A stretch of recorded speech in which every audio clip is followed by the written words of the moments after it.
এই এলাকায় শুধু এইটা না, শিল্প এলাকা, এই জন্য ধরেন এটা অনেক দিন যাবত কেটে শিল্পেরও একটা কিন্তু অনেক সমস্যা ছিল এখানে। গার্মেন্টস নিয়ে কিন্তু অনেক বড় একটা সমস্যা কিন্তু আমরা ফেস করছি। এটা কিন্তু মোটামুটি আল্লাহ দিলে একটা কন্ট্রোলের ভিতরে আসছে, এবং এখানে এই জন্য এটার স্ট্রেংথ অনেক বেশি। এখানে শিল্প পুলিশ আছে, এখানে সেনাবাহিনীও কিন্তু ডিপ্লয় করা আছে, এখানে র্যাব আছে, এখানে বিজিবি আছে, আর পুলিশ তো তাদের দায়িত্ব তারা করেই যাচ্ছে। তারপরে আপনারা দেখেন যেই সব ঘটনাগুলি ঘটছে, আমি অস্বীকার করবো না যে ঘটনা ঘটতেছে না, কিন্তু ঘটার সাথে সাথেই কিন্তু আমরা লোকজনকে কিন্তু আইনের আওতায় নিয়ে আসতেছি। এগুলি জন্য আমি আপনাদের কাছে একটু অনুরোধ করব, আপনারা একটু জনসচেতনতা বৃদ্ধি করতে হবে, এই জনগণ সচেতন হবে। এই যে যারা যারা এই সব কিছু করতেছে, এটা তো ধরেন যে আমাদের এই পোলাপান, এগুলো কিন্তু একটু বুঝাইতে হবে যে অপকর্মগুলি থেকে তারা দূরে আসুক। আরেকটা জিনিস দেখবেন, আমাদের যে স্ট্যাটিস্টিক্স আছে, এটা কিন্তু যে খুব যে আগেও কিন্তু এরকম ঘটনা ঘটছে, বাট এখন হলো যেমন ধরেন আমি যদি, যেহেতু অনেক আগে এখানে আমিও চাকরি করছি, আপনাকে যদি এরকম ডাকা হইতো, একটা ক্যামেরা পাওয়া যাইতো কিনা সন্দেহ।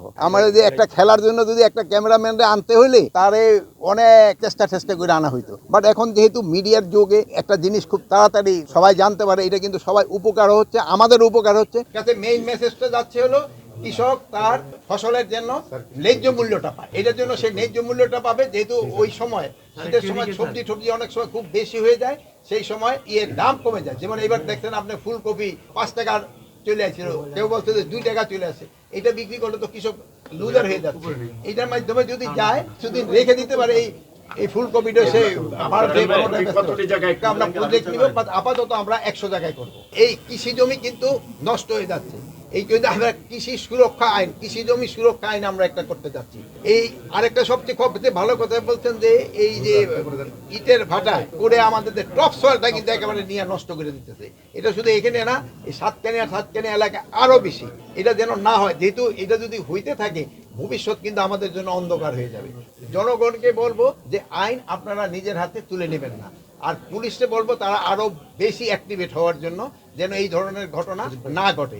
এই ফুলকপি, বাঁধাকপি, গাজর, শালগম, এইগুলির দাম অনেক কমে যায়। এই জন্য কৃষকরা যেন কিছুদিন রেখে দিতে পারে, এবং রাখার পরে যদি বিক্রি করতে পারে তো কৃষকরা একটু ভালো দাম পেতে পারে। আরেকটা জানেন, আমাদের একটা ট্রানজিট পিরিয়ড আছে। শীতকাল থেকে যে সময় গ্রীষ্মকাল শুরু হয়, সেই সময় মাঝপথে কিন্তু একটু সবজিরও একটু দেখা যায়, দুষ্প্রাপ্যতা দেখা যায়। এই জন্য শীতের সবজি শেষ হয়ে যায়, আর গ্রীষ্মের সবজিটাও আসতে একটু সময় নেয়। এই পিরিয়ডটার জন্য এই যে কৃষকের যে মিনি কোল্ড স্টোরেজ, এইটা খুবই উপকারী হবে। এটা আমাদের প্রধান উপদেষ্টার তার আইডিয়া যে কৃষকদের জন্য এটা একটা করার জন্য, এবং আমরা এবার প্রায় 100 এইরকম করার চিন্তা ভাবনা আছে আমাদের। এবং যেই সব এলাকায় এই সবজিগুলি বেশি হয়, আমরা ওই সব এলাকায় করব, এই জন্য যেন কৃষক তার ন্যায্য দামটা পায়, এই পিরিয়ডটা যেন তারা কিছুদিন রেখে দিতে পারে, এই জন্যই করা হয়েছে। তবে এই যে মোবাইল যেটা আপনারা দেখলেন, এটার মধ্যে খরচ পড়বে প্রায় কত 15 লাখ টাকার মতো।